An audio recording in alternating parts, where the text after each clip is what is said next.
जीव के दुख को देखकर कर्मों के परिणाम स्वरूप कूकर सूकर योनियों में दुख भोगते हुए जीव को देखकर जब भगवान के हृदय में अकारण करुणा उत्पन्न होती है तो भगवान उस करुणा के परिणाम स्वरूप उस जीव को मानव जन्म देते हैं। ये मानव जन्म हमको आपको क्यों मिला?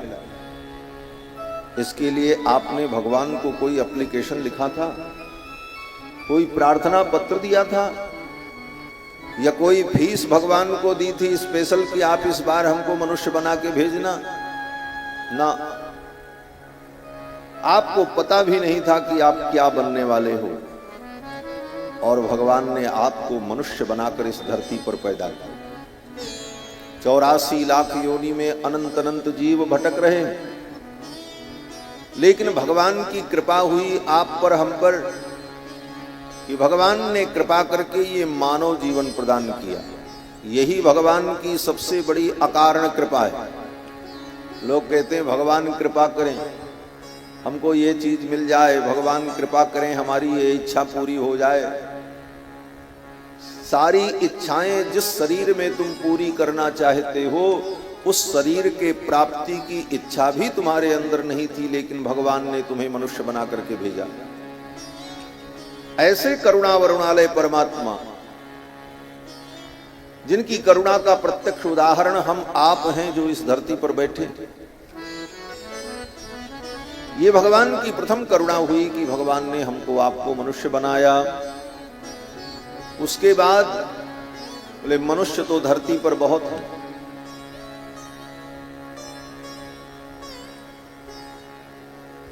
लेकिन भारत जैसे पवित्र देश में भगवान ने जन्म दिया। नहीं तो पैदा कर देते युगांडा में, पड़े रहते जंगल में, अफ्रीका के किसी जंगल में होते, भाला बर्छी लेकर दिन भर पेट भरने का धंधा करते, बीत जाता। इस धरती पर मनुष्य की कितनी प्रजातियां ऐसी हैं जिनको सुबह से शाम तक केवल जंगलों में भटक भटक पेट भरने की वस्तु ढूंढने में ही जीवन चला जाता। लेकिन भगवान ने कृपा करके भारतवर्ष जैसे देश में जन्म दिया, जिस देश में जन्म लेने के लिए देवता भी गीत गाते। गायन्ति देवाः किल गीतकानि, देवता प्रार्थना करते हैं कि भगवान हमारा अगर जन्म हो तो हम भी भारतवर्ष में ही पैदा हो। तो ये भगवान की दूसरी कृपा की भारतवर्ष में पैदा किया, और भारतवर्ष में भी म्लेच्छ नहीं बनाया।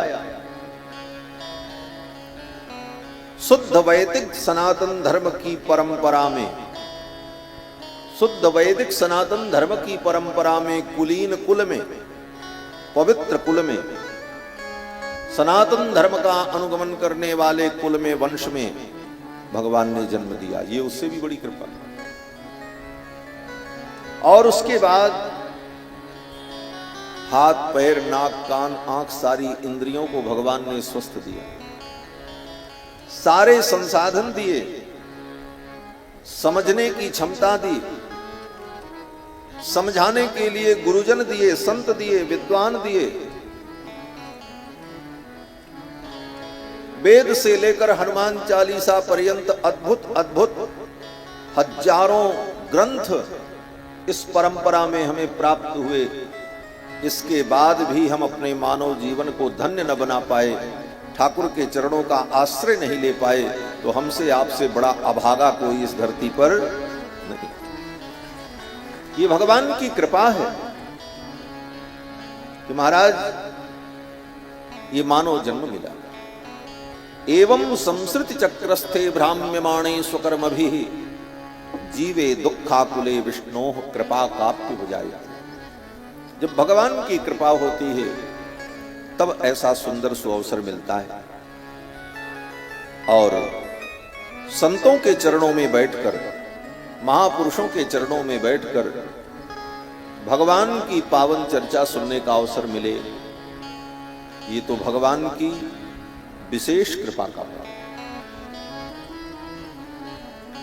आज डॉक्टर बनाने के लिए बड़ी बड़ी संस्थाएं हैं, इंजीनियर बनाने के लिए बड़े बड़े कॉलेज हैं, लेकिन मनुष्य बनाने की कोई संस्था कहीं नहीं बनाई गई। विचार करना, डॉक्टर और इंजीनियर बनना उतना जरूरी नहीं है जितना जरूरी है पहले हम मनुष्य बन जाएं, हमारे अंदर मानवता स्थापित हो। मनुष्य बनना बहुत आवश्यक है। हम सब कुछ बन जा रहे हैं लेकिन मनुष्य नहीं बन पा रहे। मनुष्य का जीवन क्या होना चाहिए? मनुष्य बनाने की कोई संस्था, कोई कॉलेज, कोई इंस्टीट्यूट किसी ने स्थापित नहीं। और व्यक्ति मनुष्य कब बनता है? जब उसके जीवन में धर्म की प्रतिष्ठा होती है। इसीलिए आचार्यों ने कहा कि धर्मेण हीना पशुभिः समानाः। जिसके जीवन में धर्म नहीं होता वो मनुष्य पशु के समान बनता है। सब कुछ हो जाए और धर्म का ज्ञान न हुआ और धर्म के पथ पर हम न चले तो हम मनुष्य नहीं हैं, हम पशु हैं। कैसे पशु हैं? बोले पुच्छ विषाणहीन, पूंछ और सींग से रहित पशु। अंतर केवल इतना होता है, पशु को सींग होती है, पशु को पूंछ होती है। हमारे पूंछ और सींग नहीं है लेकिन है तो पशु। तो मनुष्य कैसे बने? मानव बनाने के लिए अगर कोई साधन आज के युग में बचा है तो ये कथा बची। कथा में आकर ज्ञान वैराग्य भक्ति को सुनकर, शास्त्र को सुनकर, धर्म को सुनकर हमारे जीवन में जो सद्विचार आते हैं, हमारे जीवन में जो परिवर्तन आता है, यही मनुष्यता की स्थापना करती है। और आज धरती पर मानव सुरक्षित हैं। यत्र तत्र जो शांति है, जो सुख है, वो मानवता के कारण है। तो मानवता की प्रतिष्ठा के लिए सतत प्रयत्नशील रहना चाहिए और संतों के जीवन का उद्देश्य यही है। संत लोग घूम घूम करके, गांव-गांव जा जाकर लोगों को प्रेरित करके, भगवान से जोड़कर, उपदेश देकर, रामायण गीता भागवत सुनाकर, धर्म की बातें बता करके उन्हें मानव बनाने का प्रयास कर रहे हैं। सारी दुनिया का ज्ञान विज्ञान व्यक्ति को दानव बनाने पर लगा हुआ। लोग दानव बन रहे हैं, दूसरों को लूट लो, मार डालो, तुम सुखी रहो बस। लेकिन हम मानव बने, इसकी व्यवस्था कहीं किसी ने नहीं, इसकी व्यवस्था तो संतों ने की। जब जब मानवता के ऊपर संकट आया तो संतों ने ही आगे बढ़ करके इस मानवता को बचाया, धर्म की रक्षा की, जिसका लाभ आज भी हमको, आपको, सभी को प्राप्त हो रहा है। रामायण में ही कथा आपने सुनी। सुबाहु और मारीच के द्वारा विश्वामित्र जी परेशान थे। ऋषि मुनियों को दुख हो रहा था, लेकिन इस समस्या को दूर करने के लिए किसी ने विचार नहीं किया।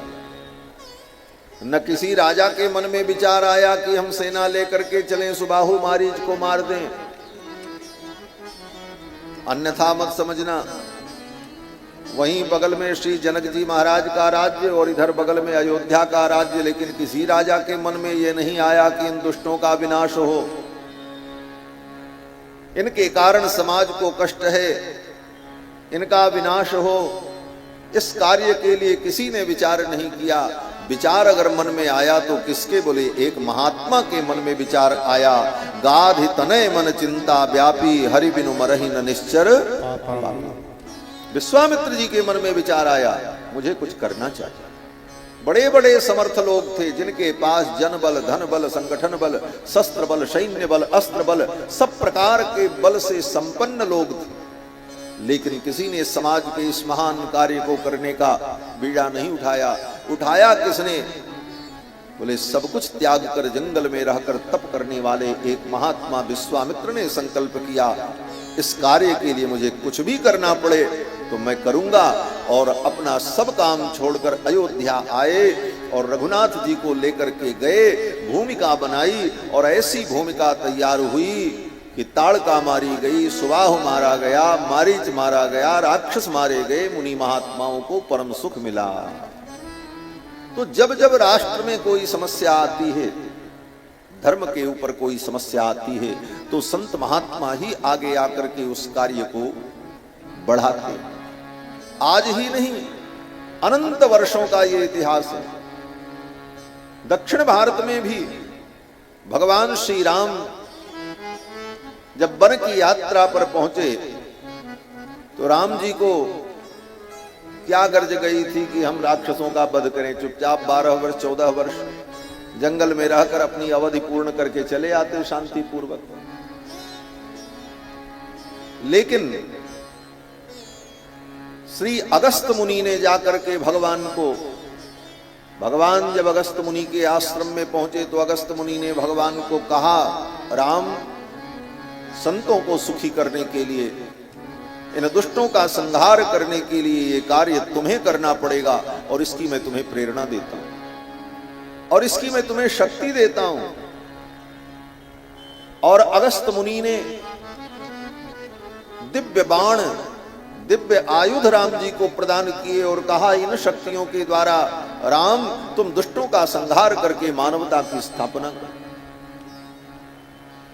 राम जी के द्वारा जो ये कार्य हुआ वह कार्य भी संतों की प्रेरणा से ही, संतों ने ही अपनी शक्ति, अपनी ऊर्जा, अपनी विद्या, अस्त्र शस्त्र प्रदान किया। यहां पर विश्वामित्र जी ने और वहां पर अगस्त मुनि ने। और तब भगवान श्री राम ने उत्तर से लेकर दक्षिण तक संपूर्ण भारत को दुष्टों के आतंक से मुक्त कराया। ये संतों की भूमिका है इस राष्ट्र में। रावण के वध का भी जब समय आया तो अगस्त मुनि ने भगवान श्री राम को आदित्य हृदय स्तोत्र का उपदेश किया और कहा, इस स्तोत्र का पाठ करो और इसका पाठ करके शक्ति संपन्न होकर के तब रावण का वध करने के लिए आप जाओ। सारे उपाय, सारा रास्ता अगस्त मुनि ने दिखाया। बंधुओं, भगवान का भी जो मार्गदर्शन करते हैं ऐसे संत, जिन संतों के मार्गदर्शन में भगवान ने लीला की, ऐसे संतों के मार्गदर्शन में ही हमारे जीवन की भी लीला चले। हमारा आपका भी जीवन संतों के मार्गदर्शन में चले, यही मानव जीवन का परम लाभ है। यही कथा सुनने का और समझने का परम फल है। भगवान श्री राम का पावन चरित्र हम सभी लोग श्रवण कर रहे हैं। भगवान श्री राम का चरित्र तो अनंत है। हरि अनंत, हरि कथा अनंता। आज 8वां दिन है, कल तो विश्राम दिवस ही है। लाखों वर्षों तक भगवान के चरित्र का वर्णन किया जाए फिर भी इस चरित्र का अंत नहीं।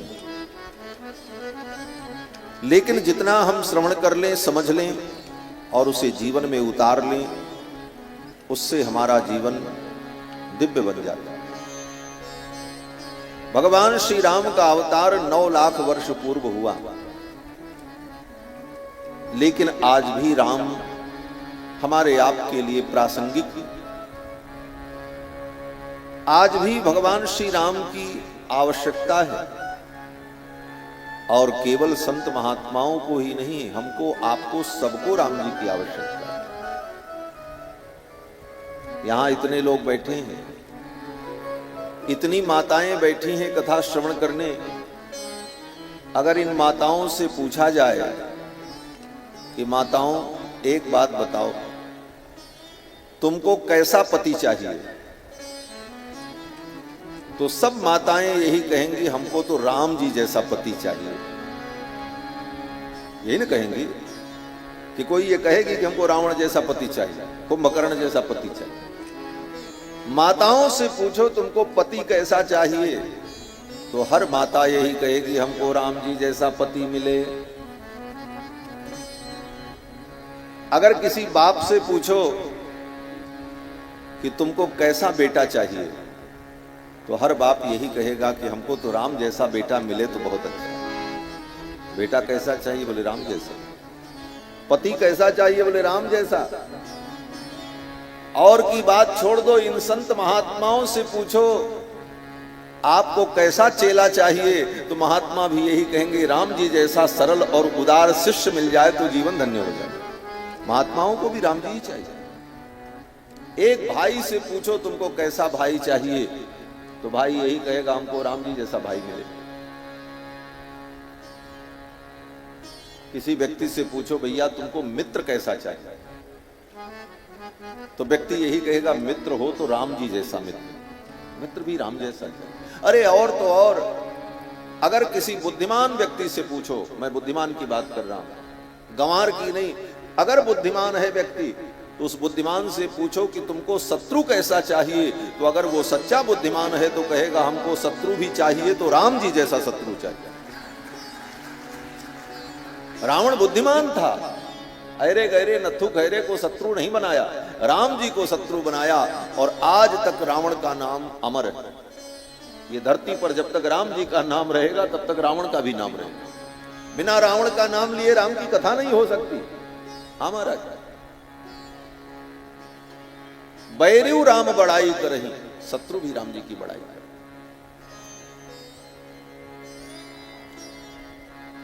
शत्रु भी राम जी की प्रशंसा करते,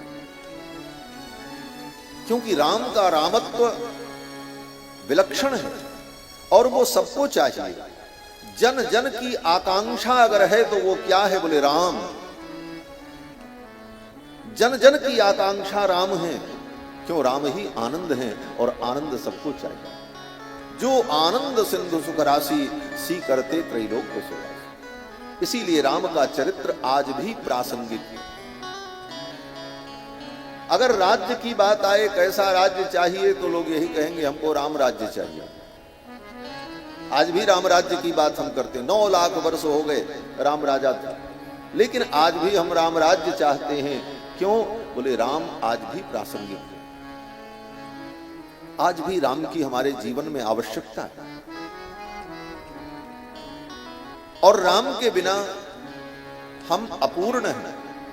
हमारे जीवन की पूर्णता तभी है जब हमारे जीवन में राम हो। इसीलिए आचार्यों ने कहा श्री राम शरणम समस्त जगताम रामम बिना का गति। श्री राम शरणम समस्त जगताम, संपूर्ण जगत के, संपूर्ण संसार के, समस्त प्राणियों के एकमात्र शरण राम जी। शरण माने रक्षक। शरणम गृह रक्षित्रोह। शरण का अर्थ होता है रक्षक, शरण का अर्थ होता है गृह। तो रक्षक भगवान है और सबके रक्षक है। ब्रह्मा से लेकर एक साधारण कीट पर्यंत समस्त प्राणियों के रक्षक भगवान ही हैं। अगर हमारे आपके मन में ये भ्रम हो कि रक्षक कोई और है, तो ये भ्रम निकाल देना। राम जी के अलावा कोई रक्षक नहीं है और हो भी नहीं सकता। क्यों? बोले अगर आप कहो भाई रक्षक है, बोले तो एक भाई रावण भी था जिसने अपने भाई विभीषण को मार करके, लात मार करके निकाल दिया। अगर कहो पिता रक्षक है, तो एक पिता हिरण्यकश्यपु भी था जिसने अपने पुत्र प्रहलाद को मारने में कोई कोर कसर बाकी नहीं रखी। अगर कहो कि पुत्र रक्षक है, तो एक पुत्र कंस था जिसने अपने बाप को ही जेल में डाल दिया और गद्दी पर बैठ गया। अगर कहो मां रक्षक है, बोले यह भी सिद्धांत पूर्ण सिद्धांत नहीं है, आंशिक है। क्यों? बोले एक मां कुंती भी थी जिन्होंने अपने नवजात शिशु कर्ण को लोक लज्जा के भय से नदी के तट पर फेंक दिया और चली आई। उस नवजात शिशु को कुत्ता खा जाएगा कि सियार खा जाएगा कि पशु पक्षी मार करके खा जाएंगे, इसकी चिंता नहीं हुई। अपनी लोक लज्जा के लिए अपने नवजात पुत्र को नदी के तट पर फेंक दिया और चली गई। ये संसार में आज भी देखा जाता है। किसको रक्षक मानोगे? कौन है रक्षक? बोले देवता रक्षक होंगे। बोले जो देवता अपनी रक्षा नहीं कर पाए वो तुम्हारी क्या रक्षा करेगा? रावण जब गदा लेकर के दौड़ा तो स्वर्ग छोड़ करके भागना पड़ा। रावण आवत सुने हो सकोहा, देवन तके मेरो गिरे मोहा। रावण आवत सुने हो सकोहा, देवन तके मेरो गिरे मोहा। देवन तके मेरो गिरे मोहा, देवन तके मेरो गिरे मोहा। देवता अपनी रक्षा न कर पाए और अपनी रक्षा के लिए उनको प्रार्थना करनी पड़ी। किससे? बोले राम जी से। क्या प्रार्थना किया? बोले जय जय सुरनायक जन सुखदायक प्रणत पाल भगवंता, गोदिज हितकारी जय असुरारी सिंधु सुता प्रिय कंता। देवता जो अपनी रक्षा न कर सके वो हमारी रक्षा क्या करेंगे? और रक्षा, ये देवताओं का स्वभाव भी बड़ा विचित्र है महाराज। इनकी पूजा जब तक करो तब तक तो ये तुम्हारे ऊपर कृपा करें, जो इनके अंदर शक्ति है कुछ कुछ देते रहें, और जो पूजा नहीं की तो आपका नाश कर दे महाराज। भागवत कथा पढ़े हैं, भागवत कथा आपने सुनी है। प्रतिवर्ष ब्रज के गोप ग्वाल बालों ने इंद्र की पूजा की और एक बार पूजा नहीं किया तो इंद्र नाराज हो गए।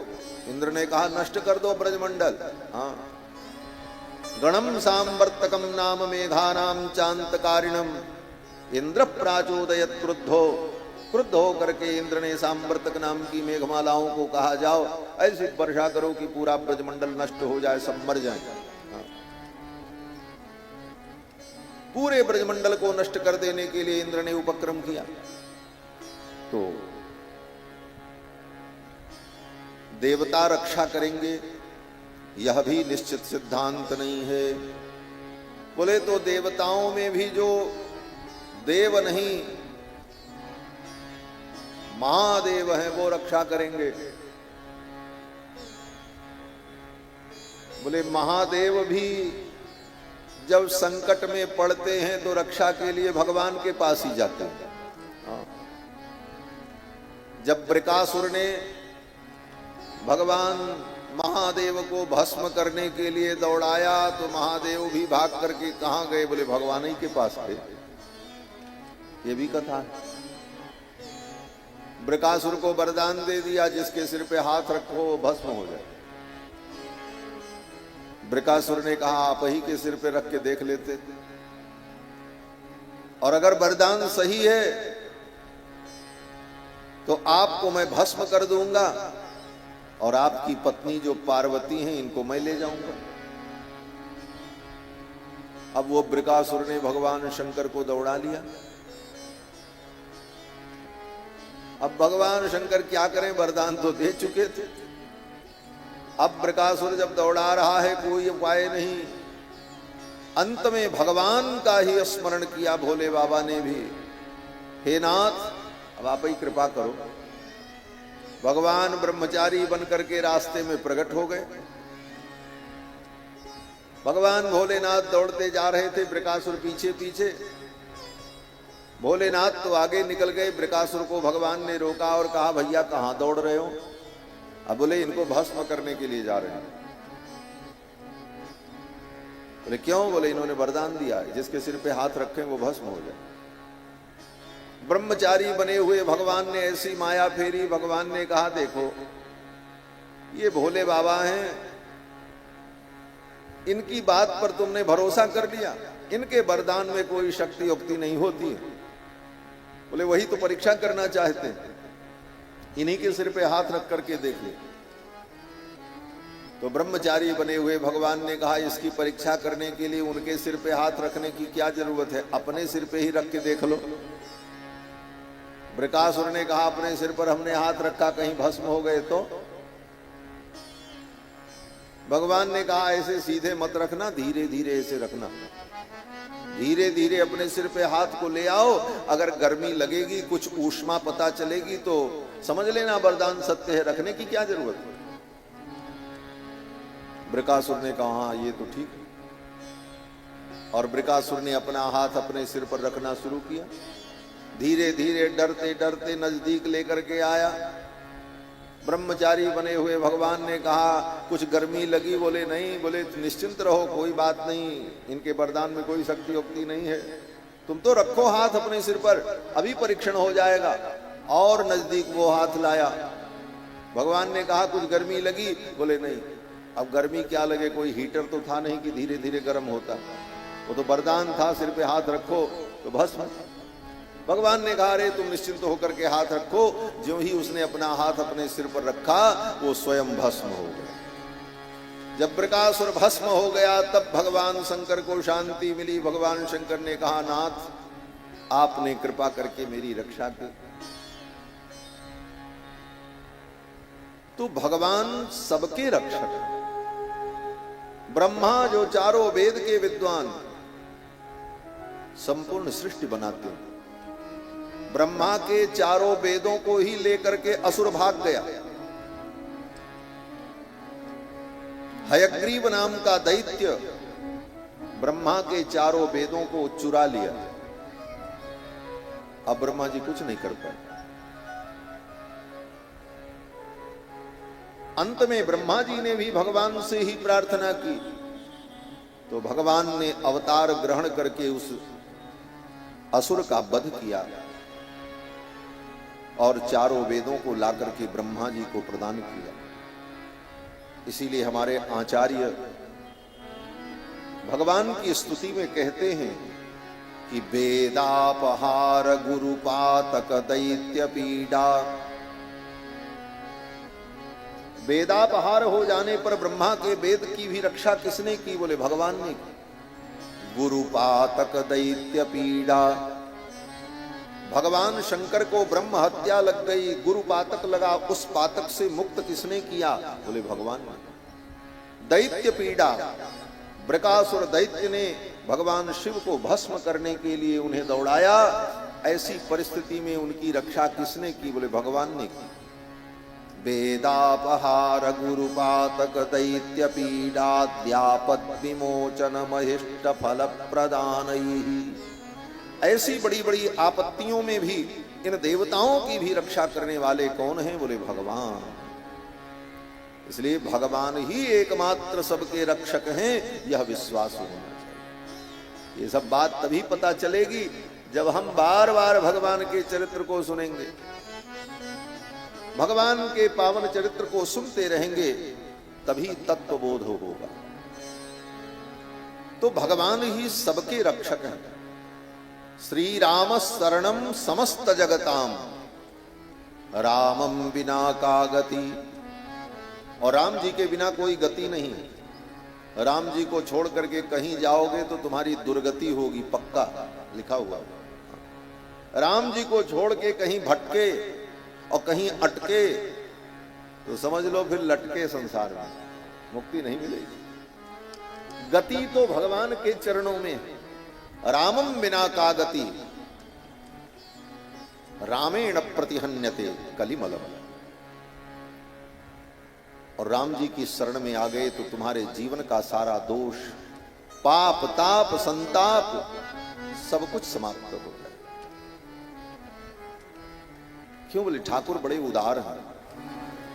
इतने उदार हैं रघुनाथ जी की वो कहते तुम आ भर जाओ मेरी शरण में, फिर तो मैं सब कुछ कर लूंगा। जैसे मैया होती है, बच्चा खेलने गया और खेलते खेलते कचरे में गिर पड़ा, नाली में गिर पड़ा, पूरे शरीर में गंदगी लग गई। अब वो क्या करे? बोले मैया परम दयालु, मैया उठा लेती है उसे और स्वयं नहला करके, धुला करके, स्वच्छ करके, निर्मल बनाकर, आंखों में काजल लगा करके, सजा करके उस बालक को सुंदर बना देती है और फिर गोद में लेकर के उसका दुलार करती है। उस बालक को प्रसन्नता होती है, सुख मिलता है। उसी तरह यह जीवात्मा माया के इस खेल में खेलने आया और पाप के कचरे में गिर पड़ा। अब इस कचरे से निकाल कर इसे शुद्ध कौन करेगा? बोले भगवान ही करेंगे। भगवान की शरण में जाओ, ठाकुर तुमको शुद्ध पवित्र कर लेंगे। भगवान कहते हैं चिंता तुम मत करो, तुम तो केवल चिंतन करो मेरा बस। करोड़ों ब्रह्म हत्या तुम्हें लगी होगी, मैं तुम्हें शुद्ध कर लूंगा, पवित्र कर लूंगा।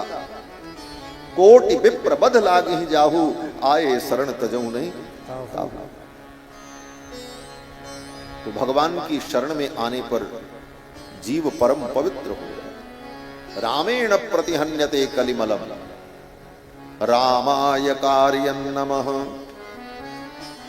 इसके लिए करना क्या है? बोले इसके लिए क्या करना है? बोले कोई बहुत बड़ा काम नहीं करना है, बस राम जी के चरणों में प्रणाम निवेदन करते रहो भाव से। राम जी तुम्हारा कल्याण कर दो। रामाय कार्यं नमः, राम जी को प्रणाम करो। प्रणाम मात्र से भगवान संतुष्ट हो जाते हैं। हाँ। अंजलि परमा मुद्रा क्षिप्रम देव प्रसादिनी। शास्त्र कहता है ये अंजलि मुद्रा ऐसी मुद्रा है, क्षिप्रम देव प्रसादिनी, अति शीघ्र भगवान को प्रसन्न करने वाली। इसलिए बार बार भगवान को प्रणाम करते। नमोस्तु रामाय सलक्ष्मणाय देव्यै च तस्यै जनकात्मजाय। जब याद आ जाए तो भगवान को प्रणाम करो। कहां भगवान मिलेंगे? बोले भगवान कहां नहीं है, भगवान सब जगह है। तुम्हारे आगे पीछे ऊपर नीचे अंतर बहिश्च तत्सर्वं व्याप्य नारायण स्थितः। अंदर बाहर भीतर सर्वत्र भगवान विद्यमान है। तुम जहां हो वहीं प्रणाम करो। रात में बिस्तर पर सोए हो, 2 बजे रात को नींद खुल गई, उसी समय याद आ गई, वहीं बिस्तर पर बैठे बैठे भगवान को प्रणाम कर लो। रामाय नमः। तुम्हारा प्रणाम भगवान स्वीकार करते।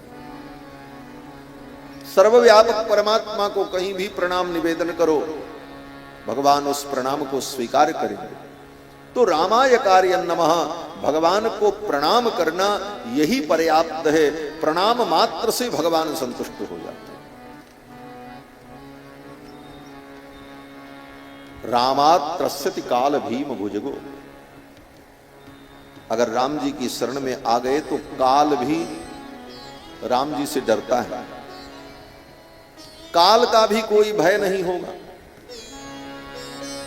रामस्य सर्वम बसे, क्योंकि सब कुछ राम जी के बस में है, हमारे आपके बस में कुछ नहीं। रामे भक्ति रखंडिता भवतु में, ऐसे राम जी में हमारी अखंड भक्ति हो। रामत्वमेवाश्रयः, हे राम तुम ही मेरे आश्रय हो। ये भाव हमारे हृदय में दृढ़ हो जाए। और ये सब कुछ तभी संभव है जब बार बार हम सत्संग करते रहे। बार बार सत्संग में आकर भगवान की चर्चा, शास्त्र की चर्चा, धर्म की चर्चा हम श्रवण करते रहे। ये पवित्र सुयोग संत जनों की कृपा से ही बनता है। और पूज्य महाराज श्री ने, श्री भरतदास जी ने ऐसा सुंदर संयोग बनाया कि ये सब चर्चा सुनने और सुनाने का हमको आपको सभी को अवसर मिला। कल के प्रसंग में आप सभी लोगों ने श्रवण किया कि महारानी कैकेयी मंथरा के कहने पर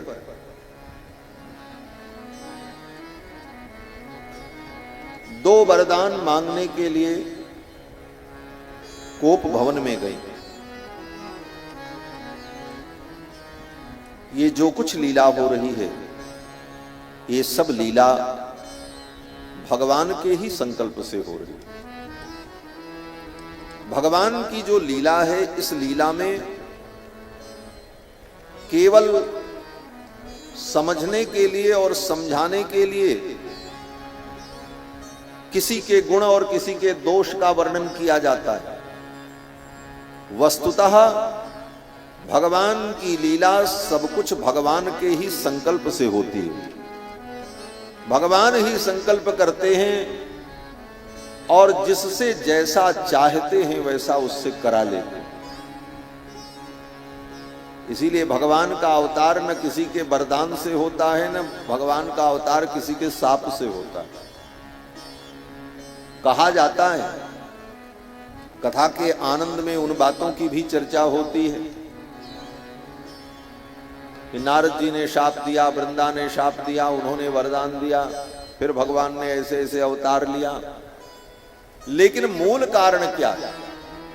मूल कारण स्वयं की भगवान की इच्छा। भगवान परम स्वतंत्र है। जब भगवान ने अवतार लिया तो गोस्वामी जी ने क्या लिखा कि निज इच्छा निरमित तनु। क्या लिखा? निज इच्छा निरमित तनु माया गुण गोपार। भगवान अपनी इच्छा से अवतार लेते हैं, न किसी के शाप से, न किसी के वरदान से, न किसी के प्रेशर में, न किसी के दबाव में, न किसी के संकोच में। राम जी तो परम स्वतंत्र है और ये भगवान की लीला है। लोकवत्तु लीला कैवल्यम। वेदांत में ब्रह्म सूत्र में वेद व्यास जी ने एक ब्रह्म सूत्र लिखा है, लोकवत्तु लीला कैवल्यम। ये ब्रह्म सूत्र है। इसका तात्पर्य वेद व्यास जी कहते हैं, जैसे संसार में कोई प्राणी सर्व सुख संपन्न हो, उसके पास धन भी हो, परिवार भी हो, परिजन भी हो, पुरजन भी हो, सारे सेवक उसके आज्ञाकारी हो, वो निरोग हो, सब प्रकार की सुविधा से संपन्न हो, उसके सभी सेवक उसकी आज्ञा का पालन करते हो, तो ऐसा व्यक्ति क्या करेगा? क्या करेगा? बोले हाँ, सब काम उसका हो रहा है, वो जो चाहता है वो हो रहा है, तो फिर वो बैठ करके क्या करेगा? तो कहते हैं वो बैठ करके अपने आनंद के लिए लीला करेगा बस। जिस व्यक्ति का सारा काम होता रहता, वो व्यक्ति क्या करे? बोले समय बिताता है।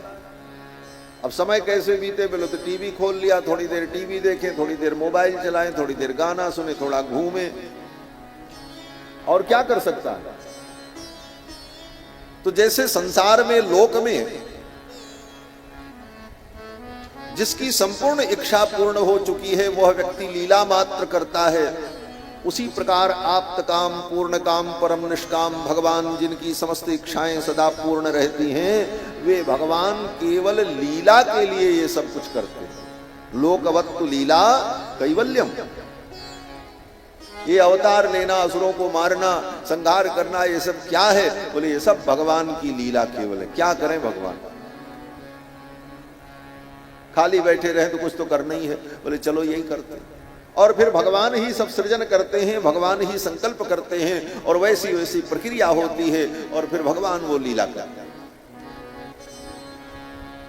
तो भगवान की लीला में स्वयं भगवान की ही इच्छा कारण है।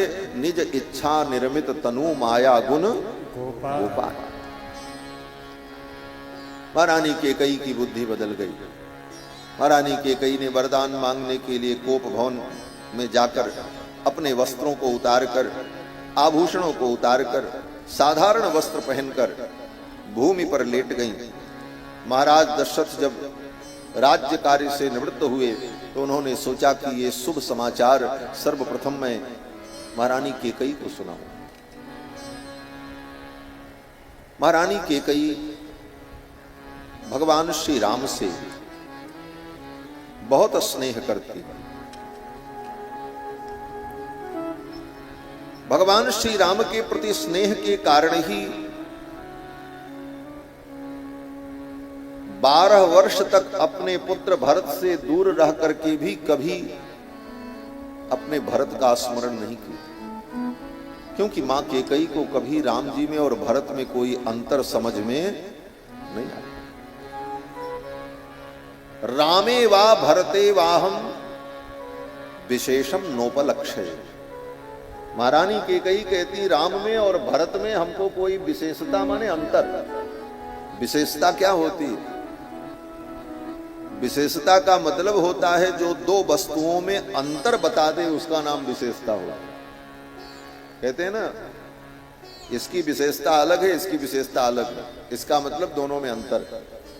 तो अंतर को बताने के लिए, भेद को बताने के लिए जिस गुण की चर्चा होती है उसी को विशेषता कहते हैं, वही विशेषता कहलाती है। इसीलिए महारानी केकई कहती हैं रामे वा भरते वाहम विशेषम नोपलक्ष्ये। राम और भरत में हमको कोई विशेषता अंतर समझ में नहीं आता। ये तो भाव की बात है, और भाव के साथ साथ दृश्य में, रूप में, स्वरूप में, गति में, प्रकृति में भी कोई अंतर नहीं। गोस्वामी जी महाराज कहते हैं भरत राम ही की अनुहारी सहसा लख न सकें नर नारी। भरत जी और राम जी दोनों की प्रकृति एक, अंतर कर पाना बड़ा कठिन। जब तक राम जी और भरत जी छोटे थे तब तक तो माताएं अंतर भी कर लेती थी। क्यों? बोले शरीर पर वस्त्र कम रहते थे, बच्चे हैं, बालक हैं, तो वक्षस्थल पर जो भृगु जी के चरण का चिन्ह है और श्रीवत्स चिन्ह है उसे देखकर माताएं जान जाती कि ये तो रघुनाथ हैं। और जिनके वक्ष पर भृगु जी का चरण चिन्ह नहीं, श्रीवत्स चिन्ह नहीं, वो भरत जी हैं। बाकी वर्ण रूप नाज नक्शा एक जैसे। और जब भाई लोग बड़े हो गए तो जामा जोड़ा कुर्ता कपड़ा पहन लें तो भरत जी राम जी दोनों सामने खड़े हो जाएं तो माताएं भी धोखे में पड़ जाती, इसमें राम कौन है?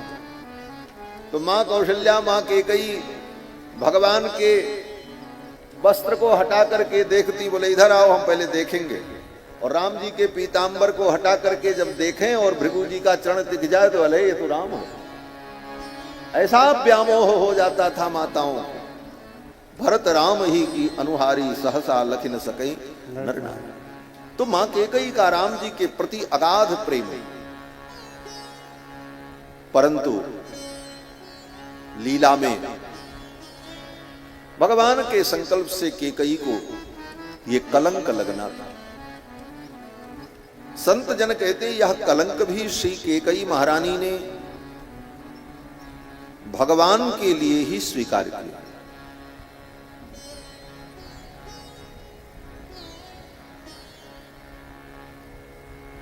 जब महाराज कभी एकांत में आते थे कक्ष में तो महारानी केकई कहती थी, महाराज राम का राज्याभिषेक कब करोगे? जब एकांत होता तो महारानी केकई यही पूछती, राम का राज्याभिषेक आप कब करोगे? इनको युवराज पद पर कब अभिषिक्त करोगे? मां कौशल्या नहीं पूछती थी, लेकिन महारानी केकई बार बार पूछती थी। इसीलिए दशरथ जी महाराज ने जब सभा में निर्णय किया तो सोचा आज ये पहला समाचार सबसे पहले चल करके महारानी केकई को मैं बताऊं, क्योंकि महारानी केकई को बड़ी उत्सुकता था। या एसी बंद कर देते तो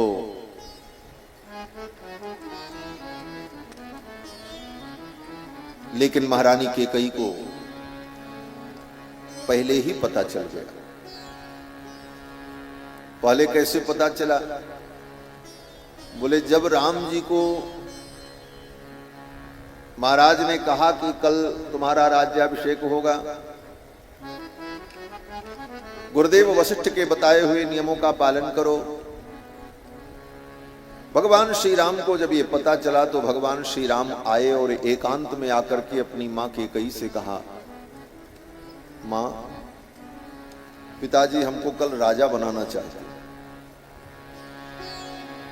मां कैकेयी ने कहा, सच में? बोले हाँ। मां कैकेयी ने कहा, बेटा मैं भी चाहती हूं तुम राजा बनो, लेकिन मैं ये नहीं चाहती कि जैसे सब राजा बनते चले आए, पिता ने बेटे को गद्दी पर बैठा करके राज्य सौंप दिया, उस तरह तुम भी राजा बन जाओ। मैं ये चाहती हूं राम, तुम्हारा राज्य ऐसा हो कि आने वाले दिनों में लाखों वर्षों तक लोग तुम्हारे राज्य की चर्चा करें, ये राज्य शब्द तुम्हारे नाम के साथ जुड़ जाए। राम जी ने कहा, कैसे? मां कैकेयी ने कहा कि जैसे सूर्य वंश में, इक्ष्वाकु के वंश में जितने राजा हुए सभी सत्यवादी हैं, सब सत्य बोलते। रघुकुल रीति सदा चली आई, प्राण जाए पर वचन न जाए। लेकिन सत्यवादी कौन कहलाया? बोले सत्यवादी तो सब थे, लेकिन ये सत्यवादी का विशेषण केवल हरिश्चंद्र के साथ लगा। सत्यवादी राजा हरिश्चंद्र। दान तो सभी राजा करते थे, लेकिन दानवीर राजा बलि कहलाए, जिन्होंने अपना सर्वस्व दान कर दिया।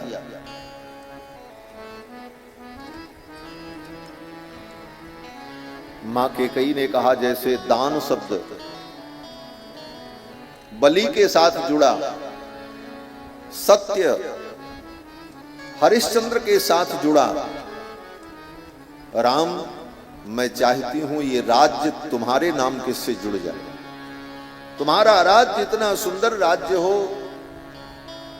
कि लोग कहें राम राज्य, और राम राज्य की लोग परिकल्पना करें। राज्य तो सबके अच्छे थे, सभी राजाओं ने न्यायपूर्वक धर्मपूर्वक राज्य किया, लेकिन जब अच्छे राज्य की बात आती है तो ये कहीं नहीं कहा जाता दशरथ राज्य हो जाए, रघु का राज्य हो जाए, हरिश्चंद्र का राज्य हो जाए, ये नहीं कहा जाता। यही कहा जाता राम राज्य होना चाहिए। तो मां कैकेयी ने कहा, ये राज्य शब्द राम तुम्हारे साथ जुड़ जाएगा, मैं ये चाहती हूं तुम राजा बनो तो इतिहास में तुम्हारा राज्य ऐसा प्रसिद्ध हो कि तुम्हारे राज्य जैसा किसी का राज्य। राम जी ने कहा, इसके लिए क्या करना पड़ेगा? मां ने कहा, तुम्हारे पिता तो तुमको कल राजा बनाना चाहते, और ऐसे तुम राजा बन जाओगे तो जैसे सब राजा बनते चले आए, राजमहल में पैदा हुए, राजमहल में बड़े हुए, पले पोसे, और फिर राजमहल में ही गद्दी पर बैठकर राज सुख भोगने लगे और राजा बन गए। ऐसा राजा अगर तुम्हें बनना है राम, तो मैं तुमको ऐसे राजा के रूप में नहीं देखना चाहता। मां कैकेयी ने कहा, मैं तुमको ऐसे राजा के रूप में देखना चाहती हूं जो राजा अपने प्रजा के दुख को समझे, अपने प्रजा की परिस्थिति को समझे, और उनके दुख को दूर करके, उनको सुखी करके, उनकी इच्छाओं को पूर्ण करने के बाद तब वो राज सिंहासन पर बैठे। उस राजा के रूप में मैं तुम्हें देखना चाहती। राम, मैं चाहती हूं तुम वन में जाओ, पूरे भारतवर्ष का भ्रमण करो, लोगों के दुख को देखो, लोगों के जीवन में कितना दुख है, उस दुख को तुम पहचानो, सन्निकट से दुख को जानो, और उस दुख को दूर करके उन लोगों को, अपनी प्रजा को सुखी करो। और जब सब सुखी हो जाएं, आनंद प्राप्त करने लगे, तब तुम आकर के सिंहासन पर जब बैठोगे तो तुम्हारा राज्य ऐसा राज्य होगा कि इतिहास में लोग उसे याद करेंगे, राम राज्य। ये तुम्हारे पिताजी और तुम्हारे पिताजी के पिताजी, इन लोगों की यही परंपरा रही है। प्रजा के दुख को कभी जाना नहीं, राजा बन गए और जीवन भर राज भोगा, अंत में राज्य छोड़कर जंगल में तप करने गए। मैं चाहती हूं राम तुम पहले जंगल में जाओ, बाद में राजा हो।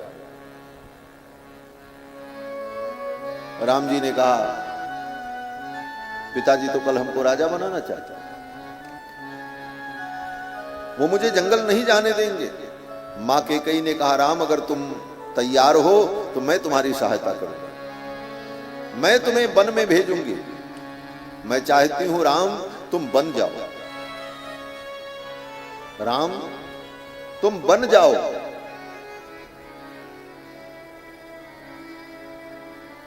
राम जी ने कहा हाँ मैं जाऊंगा। मां कैकेयी ने कहा इसका मतलब समझा? राम जी ने कहा नहीं।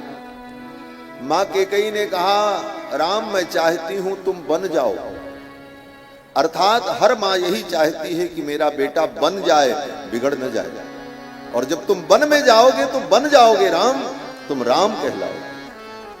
हम तुम्हें बनाना चाहते, इसके लिए बहुत बड़ा मुझे कलंक लेना पड़ेगा।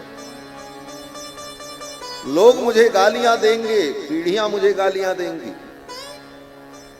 लेकिन राम तुम्हारे लिए मैं ये त्याग करने को तैयार हूं। बस राम तुम मुझे गलत मत समझना।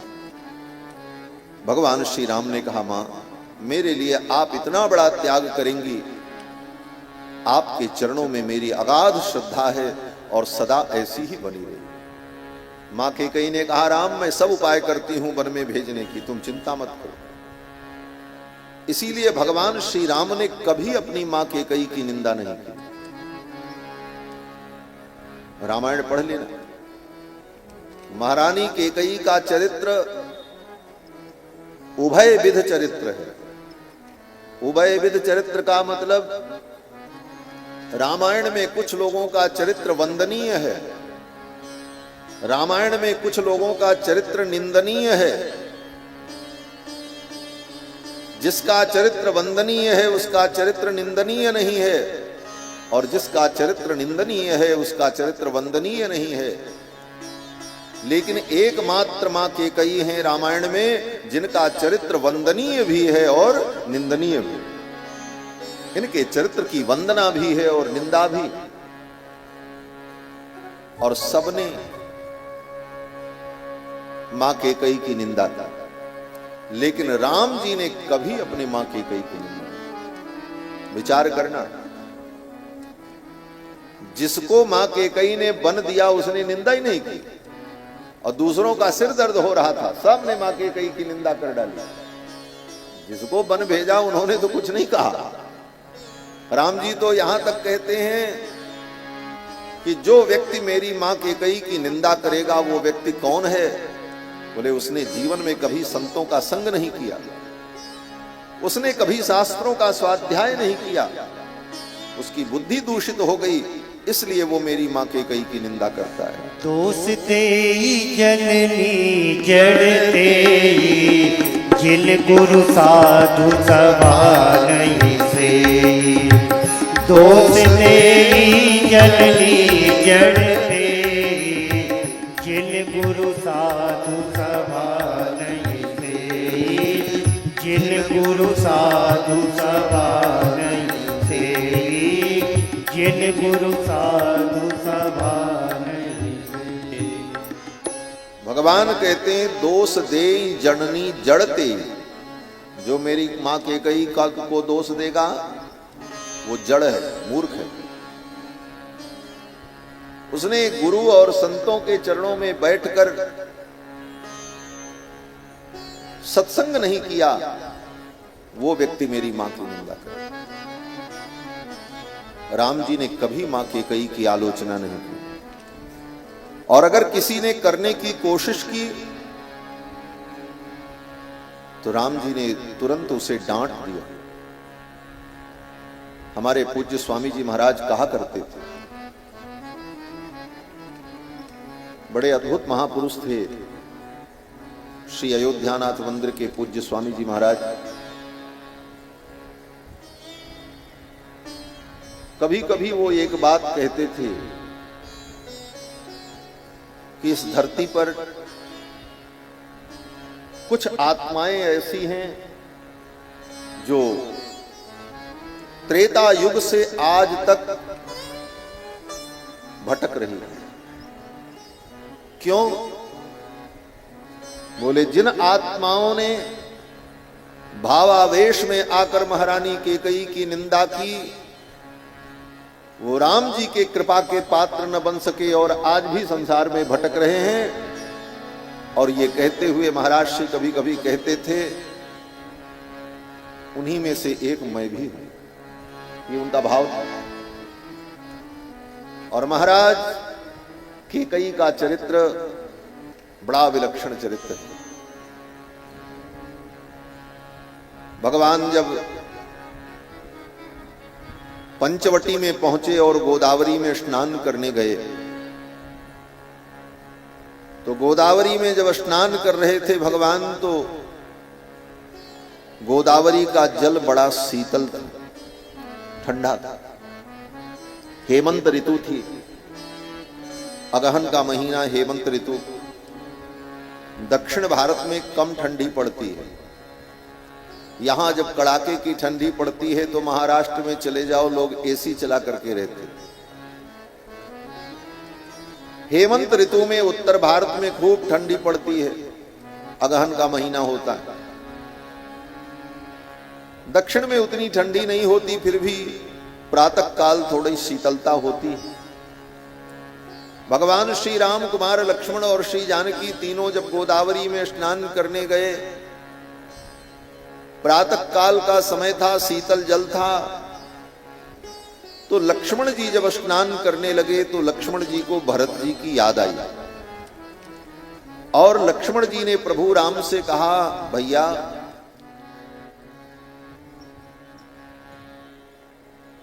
ऐसी ठंडी में कथम त्वपर रात्रेषु सरयूम अवगाहते।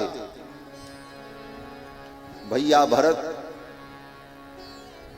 ऐसी ठंडी में आधी रात को सरयू में कैसे स्नान करते हो? गोदावरी में स्नान करते समय लक्ष्मण जी को यह बात याद आई।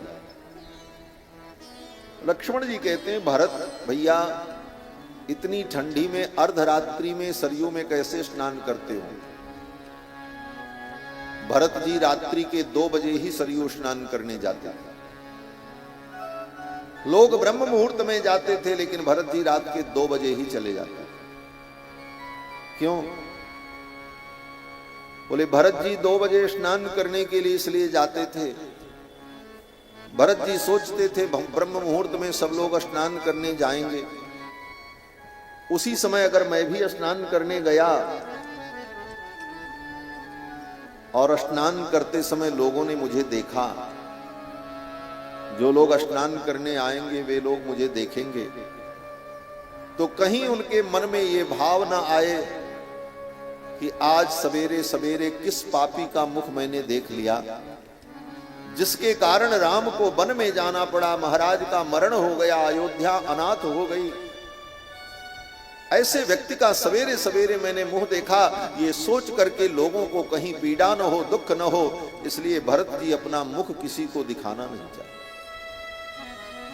रात्रि के 2 बजे ही जाकर के स्नान करके सरयू से चले आते और अपनी कुटिया में प्रवेश कर जाते। लक्ष्मण जी कहते हैं, कथम त्वपर रात्रेषु सरयूम अवगाहते। अर्धरात्रि में भरत भैया सरयू में कैसे स्नान करते होंगे इतनी ठंडी में?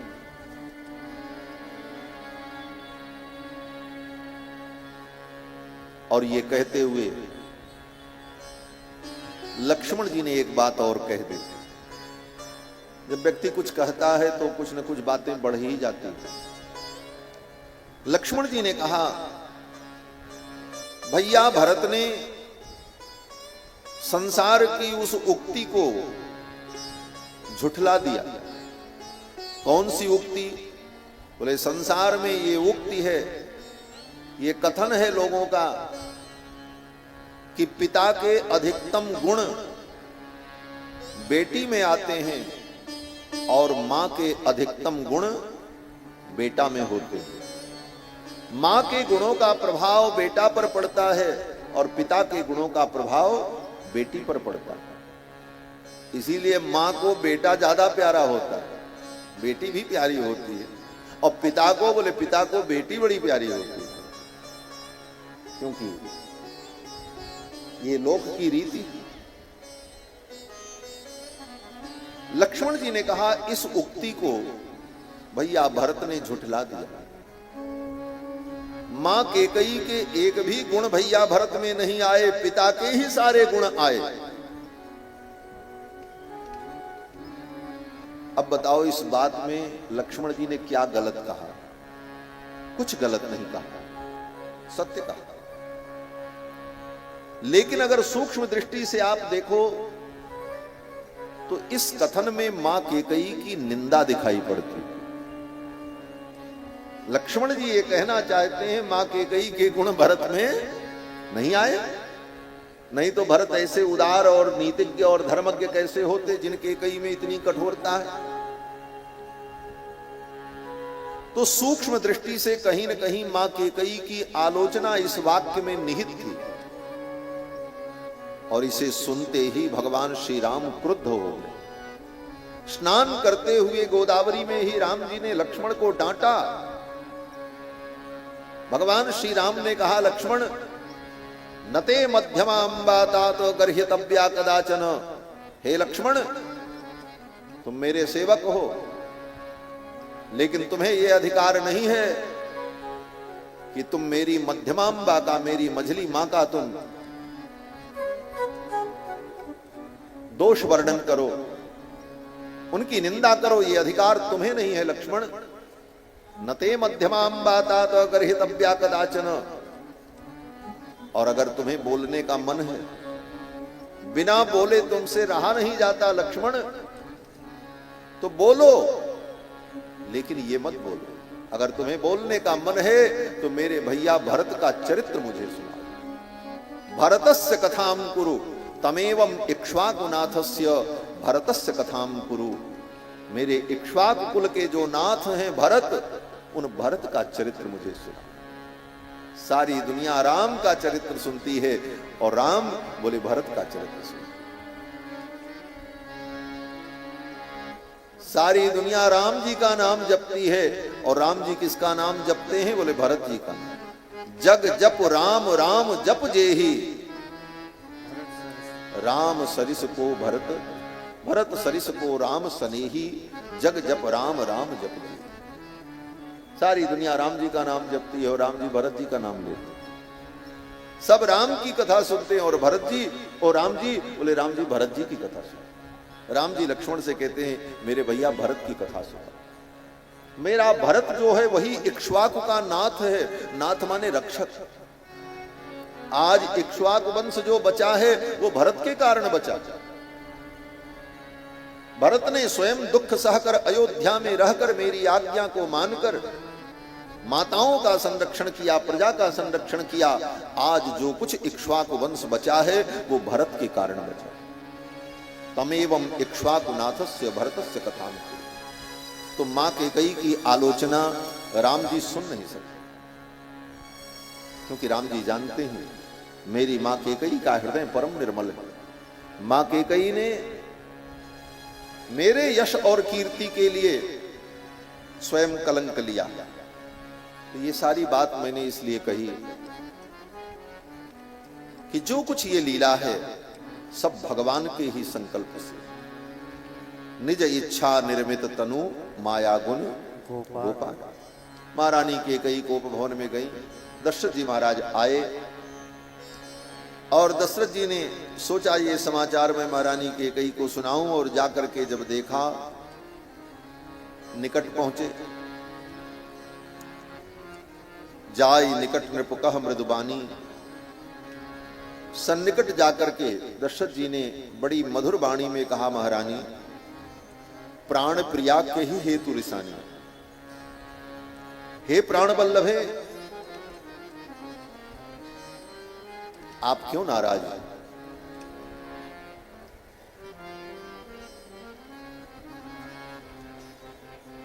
लोग कहते हैं दशरथ जी महाराज कैकेयी में आसक्त थे और इस आसक्ति के कारण दशरथ जी कहते हैं प्राण प्रिया प्राण बल्लभे। लेकिन ये प्राण प्रिया कहने का तात्पर्य क्या है? बोले दशरथ जी के प्राण तो राम जी हैं, राम प्राणहु के प्राण, राम तो प्राण के भी प्राण हैं, आत्मा की भी आत्मा है। क्योंकि वेदों ने कहा यो अंतरतो आत्मानम यवेत यम आत्मान वेद यस्यात्मा शरीरम। ये संसार की जितनी आत्माएं हैं ये परमात्मा का शरीर है। परमात्मा आत्मा की भी आत्मा है, प्राण का भी प्राण है। तो राम जी कौन है? बोले प्राण है। और दशरथ जी जानते हैं मेरे प्राण जो राम हैं वो राम मां कैकेयी को अत्यंत प्रिय हैं, और मेरा प्राण जिनको अत्यंत प्रिय है वो कौन है? बोले प्राण प्रिया है। इसलिए महारानी कैकेयी के प्रति दशरथ जी का विशेष अनुराग। दशरथ जी ने कहा देवी आप क्यों नाराज हैं? और ये कहते हुए दशरथ जी ने ज्यों कैकेयी जी को छुआ कि ही हेतु रानी रिसानी परसत पानी पति ही निवार। ज्यों ही छुआ बोले महारानी आप क्यों नाराज हो? महारानी कैकेयी ने दशरथ जी का हाथ झटक दिया और रोष में लंबी लंबी सांस लेने लगी। गोस्वामी जी इस दृश्य का बड़ा सुंदर वर्णन करते हैं छंद में कि हेतु रानी रिसानी परसत पानी पति निवार। कि हेतु रानी रिसानी परसत पानी पति निवार। मानव सरोस भुजंग भावे विषम पाति निहार। मानव सरोस भुजंग भावे विषम पाति निहार। दो वासना रसना दसन परम ठार ते कही। दो वासना रसना दसन परम ठार ते कही।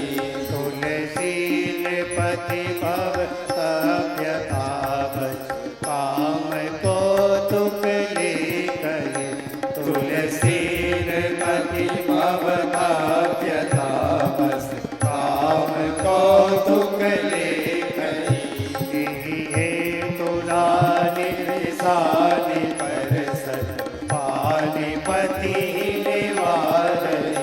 हेतु रानी रिसानी परसत पानी पति निवार। दशरथ जी ने पूछा देवी आप क्यों नाराज हो? महारानी कैकेयी ने मुंह उधर घुमा लिया।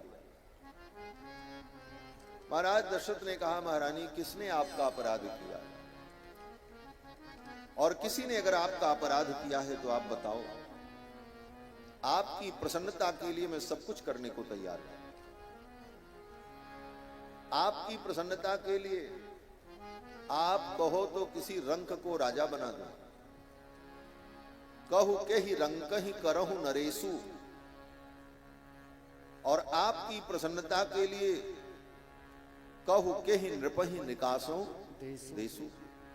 अगर आप कहो तो आपकी प्रसन्नता के लिए किसी राजा को उसका राज्य छीन कर उसे देश से निकाल दूं। आप कहो तो किसी दरिद्र को तुरंत राजा बना दूं। आपकी प्रसन्नता के लिए मैं सब कुछ करने को तैयार हूं। महारानी कैकेयी ने मन में सोचा यही तो मैं चाहती हूं। जो ये कह रहे हैं ये तो मेरे मन की बात कह रहे हैं। क्या चाहती हैं महारानी कैकेयी? कैकेयी मन में सोचती हैं मैं तो यही चाहती हूं मेरा बेटा भरत रंक है उसको राजा बना। और जिसको आप राजा बनाने जा रहे हो उसको देश से निकाल दो, राम को देश से निकाल दो। कहू के ही नृप ही निकासो देश। यही दो चीज महारानी कैकेयी भी चाहती थी।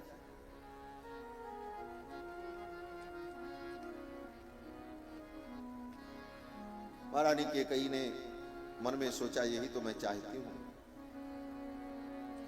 दशरथ जी महाराज तो अपनी बात कहते रहे। महाराज दशरथ ने कहा, भामिनी भयो तोर मन भावा, घर घर नगर आनंद बधावा। हे भामिनी, तुम्हारे मन की बात हो गई। तुम चाहती थी राम राजा बने, मैंने घोषणा कर दी, वही तो बताने के लिए मैं आया हूं। घर घर में आनंद बधावे बज रहे। राम ही देहु काली युवराजू, कल ही मैं राम को युवराज पद पर अभिषिक्त कर दूं।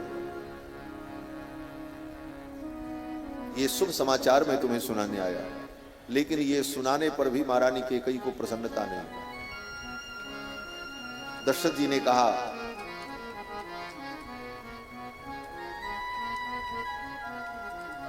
महारानी आप कुछ भी मांग लो, ऐसे अवसर पर आपकी प्रसन्नता के लिए मैं सब कुछ देने को तैयार हूं। महारानी कैकेयी ने कहा, मैं क्या मांगूं आपसे? मांगने की बात आप कहते तो हो, लेकिन आज तक आपने दिया? मांग मांग पय कहु पिय, कबहु न देहु न लेहु। मांगने को तो आप कहते हो, लेकिन आज तक आपने कुछ नहीं दिया। अब ये तो घर गृहस्थ लोग बहुत अच्छे से जानते हैं। पति पत्नी में जब कलह होता है तो पत्नी का ये ताना जीवन भर बना रहता है, क्या किया आपने मेरे लिए। कितना भी पति करे, लेकिन पत्नी का ये ताना कभी छूटता नहीं। क्या किया आपने? आपने अपने लिए किया, अपने बच्चों के लिए किया, अपने घर के लिए किया, हमारे लिए क्या किया? ये ताना जीवन भर बना रहता है। महारानी कैकेयी ने भी कहा, मांग मांग पय कहु पिय, कबहु न देहु न लेहु। देन कहो वरदान दुई, त्यों पावत संदेह। दो वरदान देने के लिए आपने कहा था, आज तक तो वो दो वरदान मिले नहीं। अब नया मैं क्या मांगू? ये सुनते ही दशरथ जी ने कहा, महारानी मैंने कब कहा कि मैं नहीं दूंगा? आपने ही, मैं तो उसी समय वो वरदान देने को तैयार था। आपने ही कहा मेरा ये वरदान थाती रहेगा, धरोहर रहेगी, समय आएगा तो मैं मांगूंगी। तो आपने कभी मांगा नहीं, और मेरा भोला स्वभाव मैं भूल गया। थाती राखी ना मांगे हूँ काहू, थाती राखी ना मांगे हूँ काहू। बिसर गयो मोही घोर स्वभाव, बिसर गयो मोही घोर स्वभाव। थाती राखी ना मांगे हूँ काहू, थाती राखी ना मांगे हूँ काहू। झूठे हूँ हमही दोष जन देहु, झूठे हमही दोष जन देहु। तुई के चारे मांगे मत लेहु, तुई के चारे मांगे मत लेहु। दशरथ जी ने कहा, महारानी हमें दोष मत दो, झूठ है वो हमें ही दोष जन देहु। रही बात दो वरदान की, तो दो के बदले में चार मांग लो आप, हम देने को तैयार हैं। दशरथ जी महाराज ने भावावेश में, अति विश्वास में कहा कि दो के बदले चार मांग लो। ये तो भगवान की कृपा कहो कि महारानी कैकेयी ने दो ही वरदान मांगे, नहीं तो महारानी कैकेयी कहती अभी अभी आपने कहा था चार वरदान देने के लिए। मामला और गंभीर हो जाता, कुछ और भी मांग सकते, क्योंकि दशरथ जी ने तो कही दिया, 2 कहे 4 मांग मकुले हो। और महारानी उस 2 को और जोड़ करके 4 कर लेती और तब 4 वरदान मांगती। कल्पना करो, 2 वरदान में तो क्या से क्या हो गया, 2 वरदान और मांगती महारानी कैकेयी तो क्या मांगती, और फिर उसका परिणाम क्या हुआ।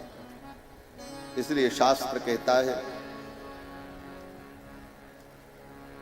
कि कभी भी भावावेश में, अति उत्साह में कोई निर्णय नहीं लेना चाहिए।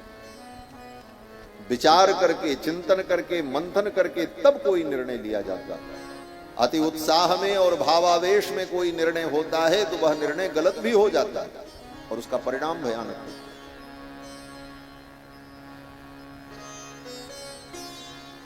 महाराज दशरथ ने कहा, 2 के बदले में 4 वरदान आप मांगो, आप चिंता मत करो,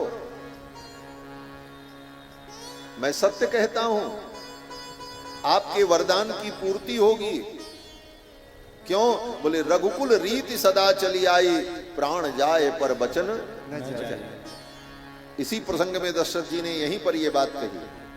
दशरथ जी कहते हैं रघुकुल की ये रीति है, प्राण चला जाए लेकिन वचन नहीं जाता है, इसलिए आप विश्वास करो, 2 के बदले 4 मांग लो, मैं आपके वचन की पूर्ति करूंगा।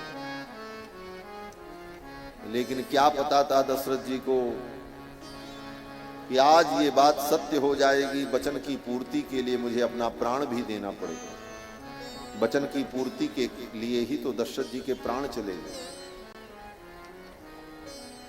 कभी भी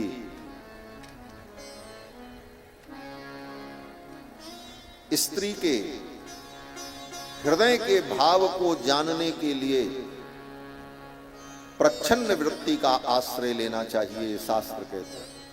माताएं नाराज मत होना कि महाराज यही सब सिखा रहे हैं, लेकिन शास्त्र शास्त्र है। शास्त्र कहता है प्रच्छन्ना सस्यते वृत्ति ही स्त्रीणाम भाव परीक्षणे। स्त्री के हृदय के भाव को जानने के लिए प्रच्छन्न वृत्ति का आश्रय लेना चाहिए। प्रच्छन्न वृत्ति का मतलब सब कुछ सच सच अपने मन की बात नहीं बतानी चाहिए। और जब पता चल जाए कि हां भाव शुद्ध है, तब फिर बताने में कोई आपत्ति भी नहीं, लेकिन पहले परीक्षण तो करना ही चाहिए। दशरथ जी महाराज ने कहा 2 के बदले में 4 मांग लो। महारानी कैकेयी ने कहा मैं मांगूंगी, लेकिन ऐसे नहीं। दशरथ जी ने जब कह दिया कि रघुकुल रीत सदा चली आई, प्राण जाए पर वचन न जाए, रघुकुल के व्यक्ति प्राण दे देते हैं लेकिन अपना वचन नहीं छोड़ते, इतनी बात पर महारानी कैकेयी को दृढ़ विश्वास होना चाहिए। लेकिन विश्वास न हुआ और महारानी कैकेयी ने कहा मैं ऐसे नहीं मांगूंगी, आप अपने प्रिय पुत्र राम की शपथ खाओ तब मैं मांगूंगा।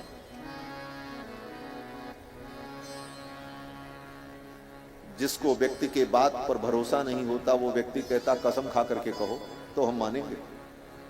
लोग कहते ना कसम खाओ तब हम माने। राजा दशरथ कह रहे हैं हमारे कुल की रीति है, हम प्राण दे देते हैं, सत्य नहीं छोड़ते, मान लेना चाहिए। लेकिन महारानी कैकेयी ने कहा आप अपने प्रिय पुत्र राम की शपथ खाओ।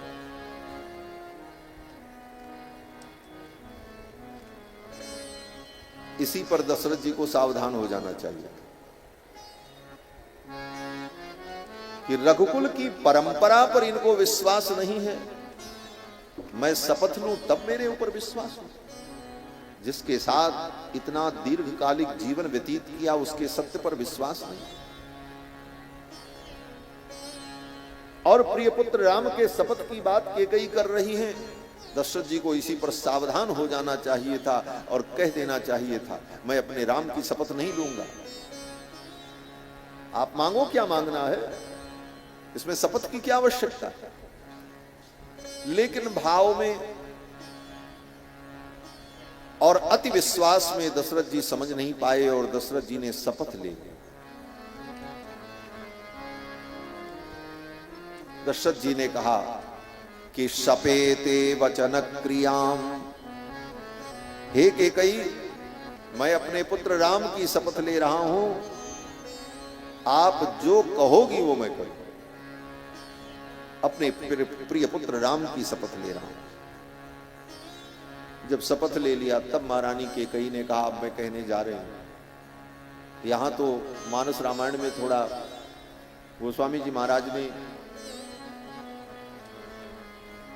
कुछ विषय वस्तु का संक्षेप भी किया है, और कुछ जगहों पर मानस जी में गोस्वामी जी ने विषय विस्तार भी किया है। इस विषय में महर्षि वाल्मीकि ने जो वर्णन किया है कि महारानी कैकेयी ने कहा कि मैं अपने मन की बात कहने जा रही हूं, आप ये मत कहना कि यहां कोई तीसरा व्यक्ति गवाह नहीं था, हमारे आपके बीच की बात है। 33 कोटि देवताओं को मैं साक्षी बना रही हूं, सूर्य चंद्रमा को, नक्षत्र गणों को साक्षी बना रही हूं, 10 दिशाओं को साक्षी बना करके मैं कहने जा रही हूं, और मैं जो कहने जा रही हूं ये देवता भी श्रवण करेंगे, देवता भी सुनेंगे। दशरथ जी महाराज को इतने में सावधान हो जाना चाहिए था। इतना बड़ा वाग्जाल की रचना कर करके कैकेयी कुछ कहने जा रही हैं, कहीं इसमें कोई षड्यंत्र तो नहीं है। लेकिन तब तक दशरथ जी महाराज नहीं समझ पाए, और महारानी कैकेयी ने कहा, सुनहु प्राण प्रिय भावत जी का देहु एक बर भरतहि।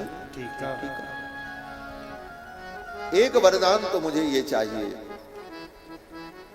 कि जिन वस्तुओं से,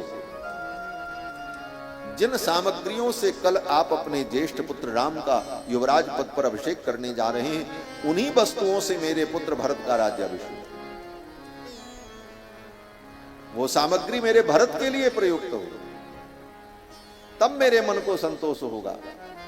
और दूसरा वरदान, बोले दूसरे वरदान में महारानी कैकेयी ने कहा, राम 14 वर्ष के लिए वन में जाएं और तपस्वी वेश धारण करके। सुनहु प्राण प्रिय भावत जी का, सुनहु प्राण प्रिय भावत जी का, देहु एक बर भरत टीका, देहु एक बर भरत टीका, मांगहु दूसर पर कर जोरी, मांगहु दूसर पर कर जोरी, पूर्वहु नाथ मनोरथ मोरी, पूर्वहु नाथ मनोरथ मोरी, तापस बे